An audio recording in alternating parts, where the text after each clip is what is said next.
because it tends to be rather tense and nervous. I wasn't really aware of just how real her chances were. Es sollte eine Routineankündigung sein. Doch was Prinzessin Anne mitteilte, machte die gesamte königliche Familie sprachlos und Prinz William zu Tränen. Der letzte Wunsch des Königs war etwas, das niemand kommen sah. Und jetzt, wo er öffentlich gemacht wurde, ist die Welt fassungslos.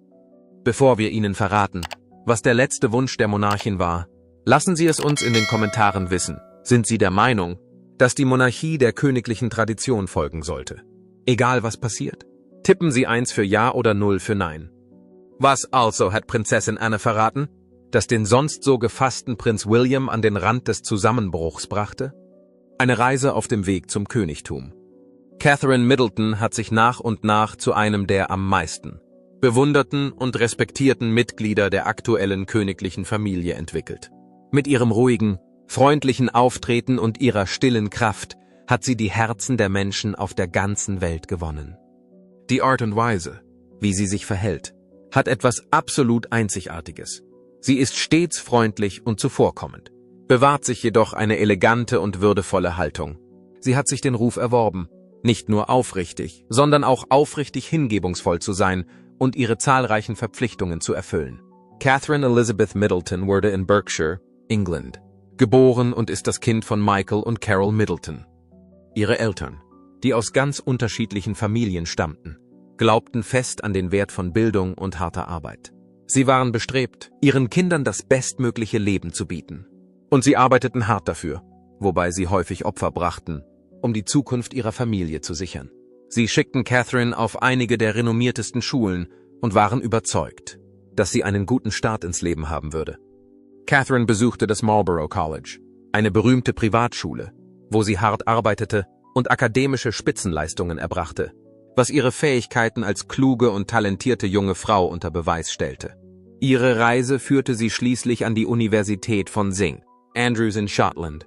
Dort sollte sich ihr Leben in einer Weise verändern, die sie sich nie hätte vorstellen können. Während ihres Studiums lernte sie Prinz William kennen. Zunächst entwickelte sich eine einfache Beziehung zwischen den beiden, die wie zwei junge Studenten ihre Kurse und Erfahrungen teilten. Schließlich wurden sie Zimmergenossen und ihre Beziehung entwickelte sich im Laufe der Zeit. Catherine wurde schnell zu einer Quelle des Trostes und der Ermutigung für William, vor allem als er mit seinem Studium zu kämpfen hatte. Sie drängte ihn diskret dazu, verschiedene Möglichkeiten in Betracht zu ziehen, anstatt aufzugeben, und half ihm, schwierige Zeiten mit Geduld und Einfühlungsvermögen durchzustehen. Ihre Freundschaft, die auf echter Fürsorge und Unterstützung beruhte, wurde von Tag zu Tag stärker und legte den Grundstein für eine lebenslange Zusammenarbeit. Trotz ihrer aufkeimenden Liebe beschlossen die beiden, sie so lange wie möglich geheim zu halten. William, der unter ständiger Beobachtung der Öffentlichkeit aufgewachsen war, zog es vor, das zu schützen, was er und Catherine gemeinsam aufbauten. William machte Catherine im November 2010 während einer romantischen Reise nach Kenia einen Heiratsantrag.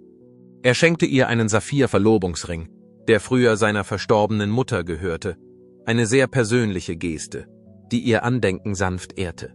Die Verlobung der beiden ging schnell um die Welt und weckte das Interesse und die Begeisterung von Millionen von Menschen. Nur 6 Monate später wandten sich Catherine und William in der Westminster Abbey an die Welt.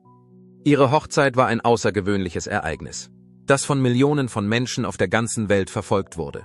Catherines neues Leben als Mitglied der königlichen Familie begann mit einer spektakulären Zeremonie, die reich an Tradition und Aufregung war. Catherine bewies erstaunliche Stärke und Anpassungsfähigkeit, als sie ihre königlichen Pflichten annahm. Sie fand einen Weg, die langjährigen Traditionen der Monarchie zu bewahren und gleichzeitig eine neue, moderne Perspektive einzubringen.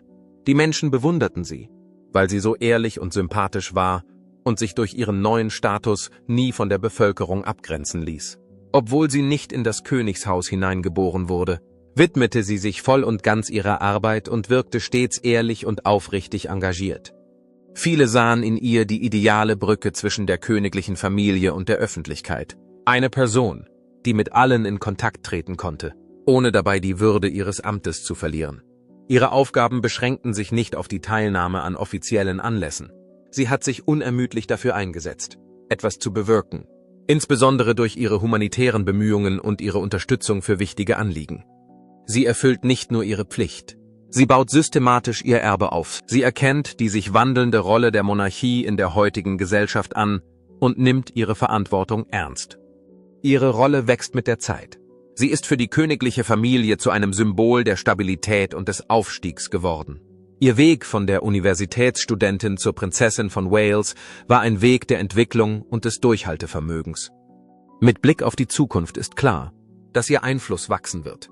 Je mehr Aufgaben sie gemeinsam mit Prinz William übernimmt, ihre Fähigkeit, Traditionen mit einer vorausschauenden Haltung in Einklang zu bringen, sorgt dafür, dass die Monarchie in einer sich ständig verändernden Welt relevant bleibt. Catherine Middleton hat ihren Platz als wertvolles Mitglied der Familie durch ihr Verhalten, ihren Charakter und ihr unablässiges Engagement gefestigt. Sie hat bewiesen, dass sie sowohl talentiert ist, als auch ihre Arbeit mit echter Hingabe ausübt. Mit ihrer natürlichen Freundlichkeit und ihrem unerschütterlichen Verantwortungsbewusstsein inspiriert sie weiterhin viele Menschen. Und jetzt, mit ihrer wohlverdienten Beförderung, wird ihre Geschichte noch außergewöhnlicher und ist ein leuchtendes Beispiel für Anmut und Hartnäckigkeit für zukünftige Generationen. Ihre Reise ist jedoch nicht ohne Hürden. Krebs überleben. Am 22. März 2024 verfolgte die ganze Welt, wie Prinzessin Catherine eine sehr persönliche Videobotschaft übermittelte. Sie saß bequem auf einer Bank im Park von Windsor, umgeben von der Natur, die ihr etwas Trost zu spenden schien. Sie überbrachte furchtlos eine Nachricht, die uns alle erschütterte.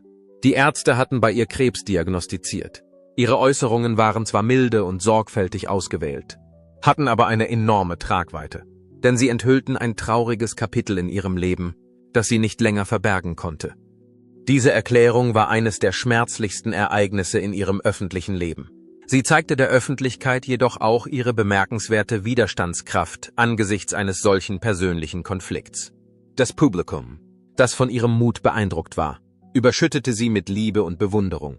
Menschen aus dem In- und Ausland zollten ihr großen Respekt. Sie bewunderten ihre Unerschütterlichkeit im Angesicht von Widrigkeiten. Die Tapferkeit von Prinzessin Catherine in dieser Zeit hat das Band, das sie mit der Öffentlichkeit verbindet, nur noch verstärkt. Selbst in den dunkelsten Zeiten hat sie ihre Unverwüstlichkeit unter Beweis gestellt. Sie war eine beständige und verlässliche Persönlichkeit, die für Optimismus und Kontinuität in der Monarchie stand. Trotz der emotionalen Turbulenzen, die sie privat durchlebte, ließ sie sich nie davon in ihrer öffentlichen Position beeinträchtigen. Sie ging mit Eleganz und ruhiger Würde voran und zeigte der Welt, dass Tapferkeit häufig in der Beharrlichkeit im Angesicht von Widrigkeiten zu finden ist. Als künftige Königin erarbeitet sich Prinzessin Catherine nach und nach eine Position, die sowohl zeitgemäß als auch tief in der Geschichte verankert ist. Sie erfindet auf wunderbare Weise neu, was es bedeutet, in der modernen Welt eine Prinzessin zu sein. Die ihr innewohnende Wärme und ihre Fähigkeit, mit anderen in Kontakt zu treten, haben ihr nicht nur Bewunderung, sondern auch echte Sympathie eingebracht. Catherines Weg durch das königliche Leben war immer von dem Wunsch geprägt, die altehrwürdigen Traditionen der Monarchie aufrechtzuerhalten und gleichzeitig Neuerungen einzuführen, die die königliche Familie für das einfache Volk zugänglicher machen. Einer der erstaunlichsten Aspekte in Catherines Leben ist ihr Engagement für die Mutterschaft. Ihre Funktion als Mutter ist nach wie vor von zentraler Bedeutung für ihre Identität. Trotz der enormen Aufmerksamkeit, die ihrer Familie zuteil wird, sorgt sie stets dafür, dass sich ihre Kinder geliebt, unterstützt und verstanden fühlen. Sie hat unermüdlich daran gearbeitet, Prinz George, Prinzessin Charlotte und Prinz Louis ein liebevolles, behütetes Zuhause zu bieten. Ihre Familie steht für sie immer an erster Stelle, sei es, um sie zur Schule zu bringen, an schönen Familienveranstaltungen teilzunehmen oder einfach nur eine ruhige Zeit miteinander zu verbringen. Dieses starke Engagement für ihr Privatleben ist die perfekte Ergänzung zu ihrer öffentlichen Arbeit, insbesondere zu ihrem Schwerpunkt auf der frühkindlichen Entwicklung. Sie hat sich in verschiedenen Projekten für das Wohlergehen von Kindern eingesetzt und dabei betont, wie wichtig es ist, von Anfang an ein starkes Fundament zu legen. Catherine glaubt leidenschaftlich an die Bedeutung der frühen Jahre eines Kindes und hat ihre Plattform genutzt, um diese Botschaft zu verbreiten. Ihre Arbeit hat das Bewusstsein dafür geschärft und dafür gesorgt, dass alle Kinder die besten Chancen auf Erfolg haben. Ich glaube, die Sache ist viel größer als das. Geht es nicht nur um glückliche, gesunde Kinder. Bei diesem Projekt geht es um die Gesellschaft, die wir hoffentlich werden können und werden.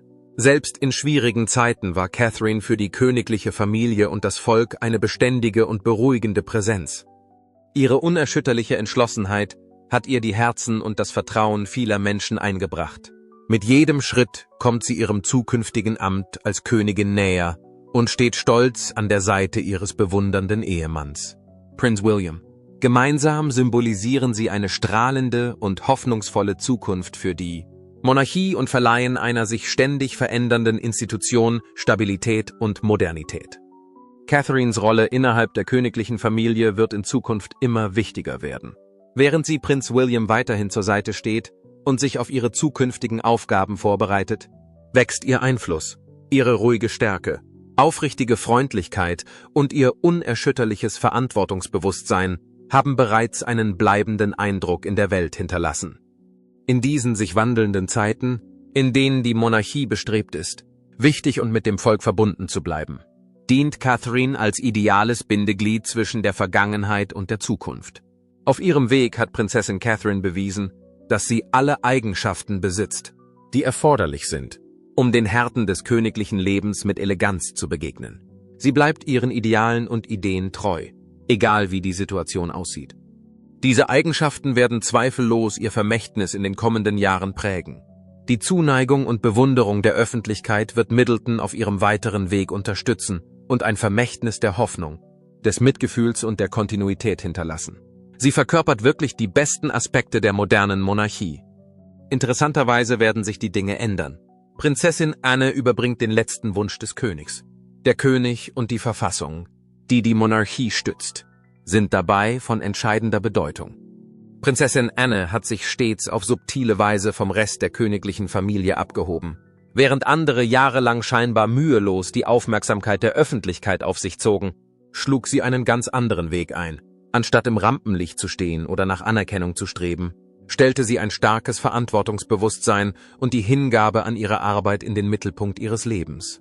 Sie verbrachte ihre Tage mit harter Arbeit, da sie jedes Jahr Hunderte von Terminen wahrnahm und sich ehrenamtlich für über 300 Wohltätigkeitsorganisationen engagierte. Sie schien nie an der Anerkennung interessiert zu sein, die ein solches Engagement mit sich bringen könnte, sondern verrichtete ihre Arbeit mit ruhiger Entschlossenheit, so als ob ihr die Befriedigung der Pflicht genügte. Ihre stete Haltung verschaffte ihr nicht nur innerhalb der königlichen Pforten, sondern auch im ganzen Land enormen Respekt. Vielen Leuten gefiel es, dass sie Jahr für Jahr weitermachte, ohne sich zu beschweren oder Anerkennung zu suchen. Sie wurde zu einem Symbol für harte Arbeit und Verlässlichkeit, das das britische Volk zu schätzen lernte. Als Königin Elizabeth II verstarb, wurde Annes Aufgabe noch wichtiger. Als die Monarchie einen bedeutenden Wandel durchmachte, wurde ihre konsequente Präsenz immer wichtiger. Die Menschen schätzten sie als geradlinig und zuverlässig, mit klaren Worten und Taten. Diese Eigenschaften machten sie zu einem vertrauenswürdigen Mitglied der Familie. Hinter verschlossenen Türen unterhielt sie mit ihrem Bruder, König Karl III, eine überraschend intime Beziehung, die auf gegenseitigem Vertrauen und tiefem Verständnis beruhte.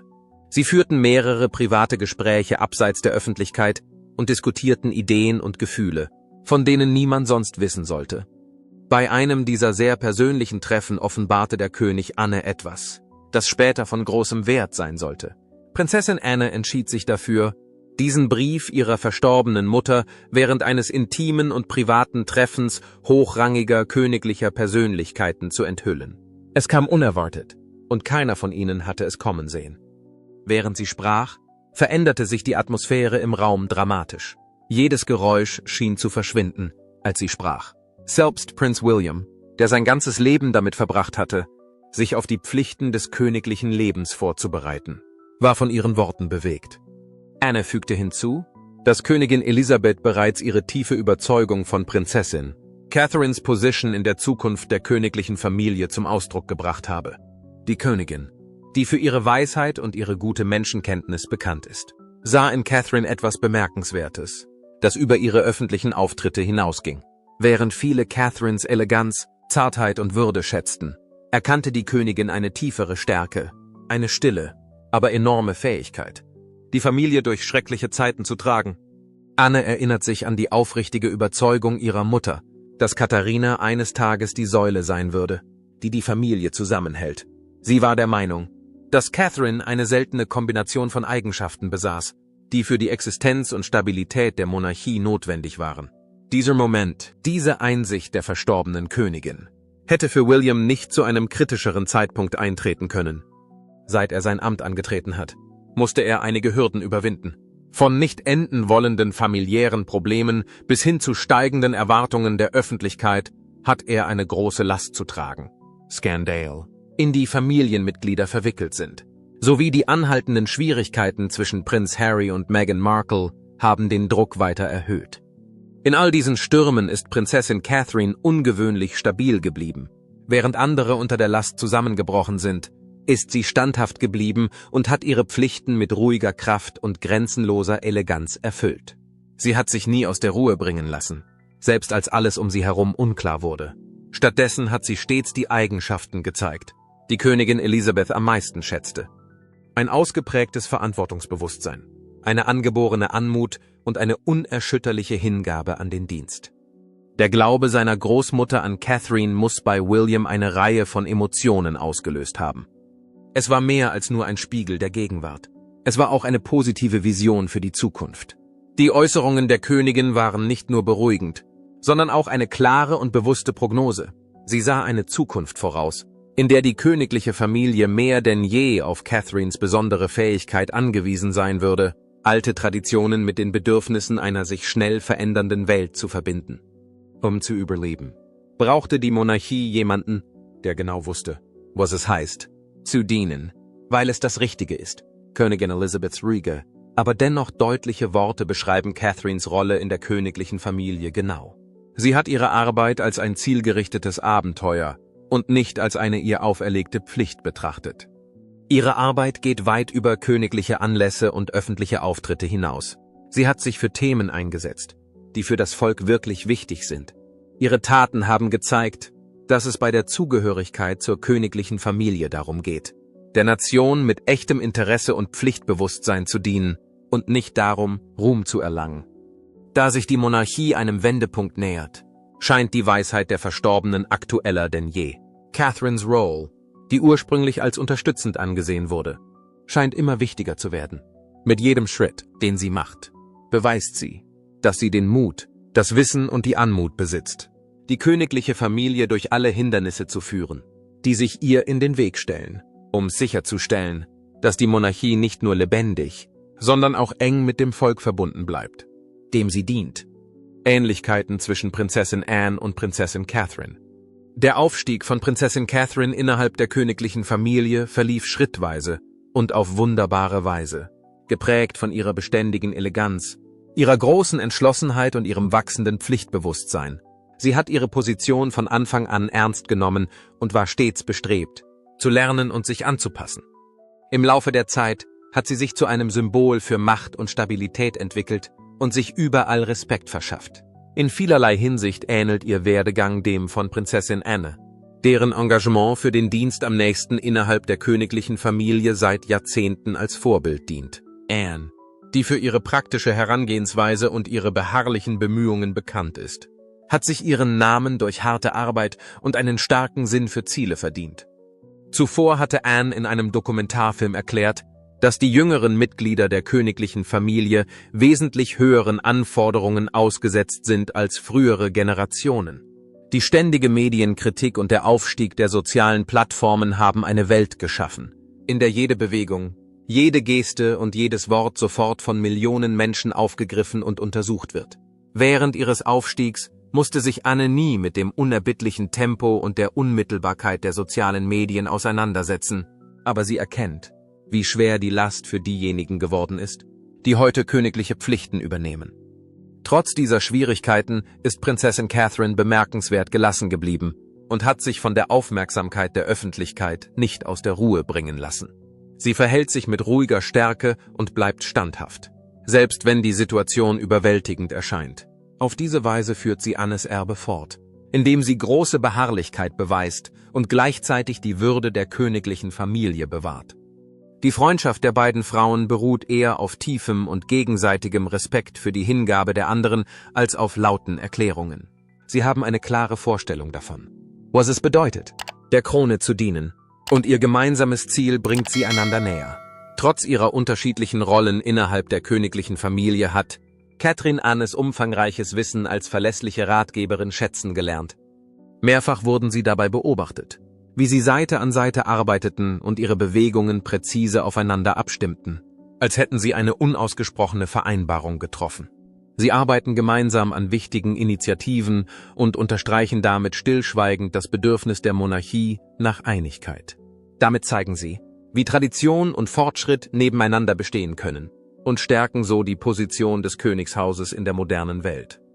Prinzessin Anne, die endlose Jahre damit verbracht hat, sich methodisch ihren Platz innerhalb der Institution zu erarbeiten, ist für Catherine nicht nur ein Beispiel, sondern auch ein lebendiges Beispiel dafür, wie man Pflicht und Authentizität miteinander verbindet.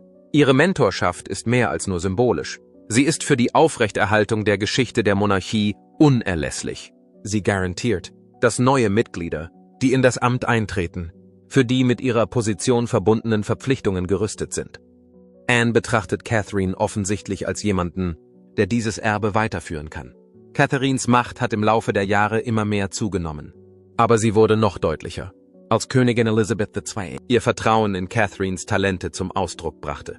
Diese ungewöhnliche und wertvolle Anerkennung durch die verstorbene Monarchin festigte Catherines Status als wichtiges Mitglied der königlichen Familie. Viele sahen darin einen Wendepunkt, eine subtile, aber bedeutende Bestätigung mit tiefgreifenden Auswirkungen. Als sich die Nachricht verbreitete, brachten die Menschen in den sozialen Medien in unzähligen Beiträgen und Kommentaren ihren Respekt für Catherine zum Ausdruck. Beobachter des Königshauses lobten sie als wunderbare Kombination aus Geschichte und Moderne, als jemand, der das königliche Erbe fortsetzt und gleichzeitig mit den Menschen auf eine authentische und nachvollziehbare Weise interagiert. Aus ihrer Sicht war sie in Zeiten der Not und des Übergangs ein unerschütterlicher Anker, der auch in schwierigen Zeiten nicht wankte. Diese gesteigerte Aufmerksamkeit für Katharinas Aufgabe stellt eine bedeutende Veränderung dar. Sie wurde lange Zeit als künftige königliche Gemahlin angesehen, aber diese Anerkennung hat sie auf eine Ebene gehoben, die weit über diese Bezeichnung hinausgeht. Sie ist nicht mehr nur die Begleiterin von Prinz William, sondern auch eine Führungspersönlichkeit. Ihre angeborene Anmut, ihr ruhiges Auftreten und ihre aufrichtige Freundlichkeit haben sie zu einem unverzichtbaren Bestandteil für die Zukunft der Monarchie gemacht. Für Prinz William ist diese Anerkennung eine Erinnerung daran, wie wichtig Catherine sowohl für die Familie als auch für die Institution ist, die sie repräsentiert. Catherine ist zu einem Symbol für das Wachstum der Monarchie geworden, indem sie ein stabiles Gleichgewicht zwischen Vergangenheit und Zukunft aufrechterhält. Ihre ständige Präsenz ist ein Trost für eine Nation, die große Veränderungen erlebt hat. Aber ihr Engagement für die königlichen Ideale sorgt dafür, dass das Fundament fest bleibt. Die Entscheidung von Prinzessin Anne, die früheren Äußerungen der Königin über Catherine hervorzuheben, war geplant und intelligent. Anne, die nie ein Freund sinnloser Schmeicheleien war, wollte in diesem Moment sicherlich die Bedeutung von Catherine unterstreichen. Annes herausragende Pflichterfüllung hat sich stets in ihren Taten, nicht in ihren Worten gezeigt. Ihr Wunsch, die wachsende Bedeutung Katharinas hervorzuheben, zeigt, dass sie aufrichtig der Meinung ist, dass Katharina eine wichtigere Rolle in der Familie verdient. Als eine der fleißigsten Royals weiß Anne mehr als jeder andere zu schätzen, wie wichtig es ist, Menschen zu würdigen, die im Stillen die Vitalität der Institution unterstützen. Ihre Unterstützung für Catherine stärkt die zunehmende Bewunderung der Öffentlichkeit für sie. Da die königliche Familie in eine neue Phase eintritt, wird der Wert der Einheit immer wichtiger. Die herzliche und respektvolle Freundschaft zwischen Catherine und Anne ist ein eindrucksvolles Zeichen für ihre Einheit. Sie gibt allen Zuschauern die Gewissheit, dass die Monarchie trotz der Probleme einer sich wandelnden Welt immer noch auf dem Boden der Tatsachen steht, bereit ist und sich voll und ganz ihrer Aufgabe verpflichtet fühlt. Die gemeinsame Leidenschaft von Catherine und Anne trägt dazu bei, eine Zukunft zu gestalten, in der die Krone aufrecht und beständig ist. Wohltätige Werke und Auswirkungen. Catherine, Prinzessin von Wales, hat einen großen Teil ihres Lebens der Unterstützung von Projekten gewidmet, die ihr wichtig sind, vor allem solchen, die mit der Unterstützung von Kindern, der geistigen Gesundheit und der Kunst zu tun haben. Schon bevor sie ihr Amt als Monarchin antrat, zeigte sie einen ausgeprägten Sinn für das Wohl anderer. Im Jahr 2007 organisierte sie eine Fotoausstellung mit dem Ziel, das Kinderhilfswerk der Vereinten Nationen UNICEF zu unterstützen. Mit dieser mitfühlenden Veranstaltung konnte sie zur Sensibilisierung und finanziellen Unterstützung bedürftiger Jugendlicher beitragen. Doch damit nicht genug. 2008 organisierte sie eine lebhafte Rollerdisco-Spendenaktion, bei der die herausragende Summe von 100.000 Pfund an das Oxford Children's Hospital in Place 2b gespendet wurde. Ihr Engagement erstreckte sich auch auf die Starlight Children's Foundation, wo sie sich aktiv dafür einsetzte, Kindern, die an schrecklichen Krankheiten litten, Freude zu bereiten.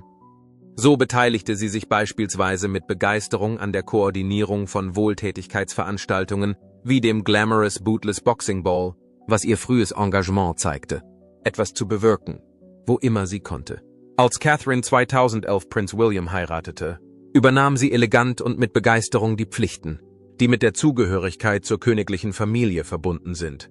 Sie war eine der Mitbegründerinnen der Royal Foundation of the Prince and Princess of Wales, die gemeinsam mit Prinz William ins Leben gerufen wurde. Durch die Gründung dieser Stiftung hat sie immer wieder eine Vielzahl von lebenswichtigen Anliegen unterstützt, wie etwa die Erhaltung von Wildtieren, die Förderung der geistigen Gesundheit und die Hilfe für die Streitkräfte, um sicherzustellen, dass ihre Feier auch für viele andere Menschen von Wert ist. Richteten sie einen speziellen Spendenfonds ein, der beträchtliche Spenden für insgesamt 26 verschiedene gemeinnützige Organisationen sammelte. Der Fonds ermöglichte es ihnen, ihre Hochzeit zu einer Gelegenheit zu machen, etwas zurückzugeben. Von Anfang an war Catherines Engagement für philanthropische Zwecke ein beeindruckendes Spiegelbild ihrer persönlichen Interessen und Leidenschaften. Da sie Kunstgeschichte studiert und eine Universität besucht hatte, war es nur natürlich, dass sie sich für die Unterstützung kultureller Organisationen einsetzte. Sie engagierte sich stark für die National Portrait Gallery und den Art Room, beides Organisationen, die Kinder und Jugendliche dazu ermutigen, kreativ zu sein und sich von ihrer Umgebung inspirieren zu lassen. Ihre Leidenschaft für die Leichtathletik zeigt sich auch in ihrem Beruf. Als leidenschaftliche Tennisspielerin war sie sehr stolz darauf, im Jahr 2016 die Schirmherrschaft über den All England Lawn Tennis and Croquet Club zu übernehmen. Nach dem Rücktritt von Prinz Harry Ende 2022 übernahm sie verschiedene Aufgaben in der Rugby Football Union. Ihr Interesse am Sport veranlasste sie, das Coach Course mitzugründen, ein Programm, das jungen Menschen eine Trainerausbildung ermöglicht und ihnen so hilft, eine solide Zukunft in der Welt des Sports aufzubauen. Im Laufe der Jahre hat Catherine ihre Position als überzeugte und glühende Verfechterin von Maßnahmen zur psychischen Gesundheit beibehalten. Gemeinsam mit Prinz William und Prinz Harry rief sie 2016 Heads Together ins Leben. Eine ehrgeizige Initiative, die zu offenen Gesprächen über psychisches Wohlbefinden anregen und gleichzeitig das Bewusstsein für psychische Probleme fördern soll. Sie bemühte sich sehr, die Botschaft zu verbreiten, dass es wichtig ist, sich um die eigene psychische Gesundheit zu kümmern. Auf der Grundlage dieses Wissens rief sie die Website Mentally Healthy Schools ins Leben, die bereits mehr als 250.000 Mal aufgerufen wurde und Pädagogen und Kindern weiterhin wichtige Ressourcen bietet. Catherine sponserte auch Shout, ein technologiegestütztes Programm für psychische Gesundheit, das Menschen in Krisensituationen schnelle Hilfe bietet. Sie und Prinz William gründeten Our Frontline, eine spezialisierte Organisation, Dein Notfallpersonal, das während der Covid-19-Epidemie mit immensen Anforderungen konfrontiert war, psychische Unterstützung bietet. Dieser Dienst wurde in den schwierigen Tagen der Pandemie ins Leben gerufen. Seit sie denken kann, beschäftigt sich Catherine mit der psychischen Gesundheit von Kindern und der frühen Entwicklung von Kleinkindern. Im Jahr 2018 war sie Gastgeberin eines Symposiums, bei dem es um die Gesundheit von Kindern ging. Dabei betonte sie die Bedeutung der ersten 5 Lebensjahre von Kindern. Zu ihren weiteren Maßnahmen gehörten die Einrichtung der Lenkungsgruppe Frühe Jahre und die Beauftragung einer bedeutenden Studie über die Entwicklung von Kindern, für die über 500 Personen befragt wurden. Diese Studie lieferte aufschlussreiche Informationen darüber, wie sich die frühen Erfahrungen eines Kindes auf sein Schicksal auswirken. Im Jahr 2021 gründete sie das Royal Foundation Center for Early Childhood und baute damit auf der Arbeit auf, die sie zuvor geleistet hatte. Im Jahr 2023 rief sie die Kampagne Shaping Us ins Leben, die den Menschen helfen soll. Die Bedeutung der frühkindlichen Entwicklung für ihr Wohlbefinden im Laufe ihres Lebens zu verstehen. Ihr Engagement für das Wohlergehen von Kindern geht noch viel weiter. Seit 2012 hat Catherine die Schirmherrschaft für die Kinderhospize in East Anglia übernommen. Jedes Jahr hält sie die Kinderhospizwoche ab und besucht häufig Familien, um ihnen in schweren Zeiten Trost und Unterstützung zu spenden. Auch die Familien derjenigen, die im Militär dienen, haben ihre Freundlichkeit zu spüren bekommen. Im Jahr 2014 brachte sie ihre Unterstützung für die Familien von RAF-Mitgliedern zum Ausdruck, indem sie ein rührendes Vorwort für das Buch Living in the Slipstream, Life as an RAF Wife schrieb. Im darauffolgenden Jahr löste sie Prinz Philip als Schirmherrin der Royal Air Force Air Cadets ab, eine Aufgabe, die sie mit großem Enthusiasmus übernommen hat. Als begeisterte Amateurfotografin hat sie zu bemerkenswerten Ausstellungen beigetragen und an der Aufnahme zahlreicher offizieller königlicher Bilder mitgewirkt.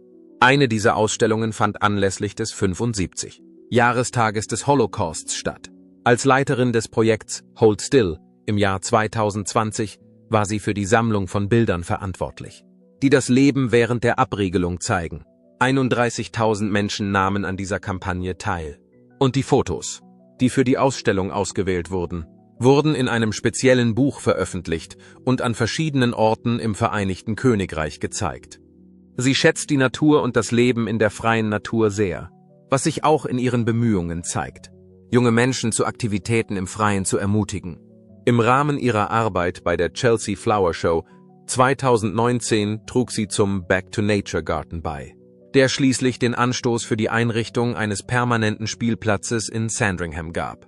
Im selben Jahr unterstützte sie auch die Backyard Nature Kampagne, die darauf abzielte, Kinder zu ermutigen, eine Verbindung zur natürlichen Welt um sie herum zu entwickeln. Catherine zeigte ihre unerschütterliche Unterstützung für diejenigen, die in der Gesundheitsbranche arbeiteten, schenkte ihre Zeit dem Royal Voluntary Service und widmete dem National Health Service, NHS, während der Epidemie ihr Herz und ihre Seele. Ihre langjährige Arbeit mit Action on Addiction wurde 2021 mit der Einführung der Kampagne Taking Action on Addiction fortgesetzt. Sie war auch an der Entwicklung des MPACT-Programms beteiligt, das Familien, die von der Sucht betroffen sind, helfen soll. Seit dem Jahr 2021 ist sie Gastgeberin des Konzerts Together at Christmas Carol, das Gemeinden zusammenbringt und ihnen Freude bereitet. Im Jahr 2018 spendete Catherine diskret ihr Haar an den Little Princess Trust und zeigte damit ihr persönliches Engagement für Kinder, die gegen Krebs kämpfen. Darüber hinaus wurde sie Schirmherrin des Royal College of Obstetricians and Gynecologists und war maßgeblich an der Gründung der Kampagne Nursing Now beteiligt. Ihre Familie ist eng mit dem Pflegeberuf verbunden, was sie zu ihrer Entscheidung, Schirmherrin zu werden, inspiriert hat. Durch ihre Partnerschaft mit Prinz William hat sie bei globalen Katastrophen Gnade walten lassen, indem sie Flüchtlingen aus der Ukraine, den Opfern des Erdbebens zwischen der Türkei und Syrien und den vom Wirbelsturm Beryl betroffenen Hilfe geleistet hat. Das Engagement, das Catherine gezeigt hat ihr viel Anerkennung eingebracht. Ihr Wirken wird von denjenigen gelobt, die auf dem Gebiet der psychischen Gesundheit von Kindern und Jugendlichen tätig sind. Und sie und William wurden in Anerkennung ihres Engagements für die Gesundheit und das Glück von Kindern mit dem blauen Peter in Gold ausgezeichnet. Durch ihren Einsatz hat sie sich als leidenschaftliche Verfechterin von Kindern, psychischer Gesundheit und Kunst etabliert. Sie hat ein großartiges Vermächtnis hinterlassen, das auf Mitgefühl, Hingabe und einem Dienst, der von Herzen kommt, beruht. Der letzte Wunsch von König Karl war einfach, aber seine Botschaft war monumental. Insgesamt wissen selbst Könige, dass Heilung wichtiger ist als Geschichte. Glauben Sie, dass Prinz William und Prinz Harry wirklich wieder zusammenkommen können? Wird dieser Wunsch endlich Frieden in der königlichen Familie bringen? Sagen Sie uns Ihre Meinung in den Kommentaren unten. Wenn Ihnen diese Geschichte gefallen hat, sollten Sie die Glocke liken, abonnieren und aktivieren. Denn es gibt noch mehr beeindruckende Momente der königlichen Familie, die die Welt erleben muss.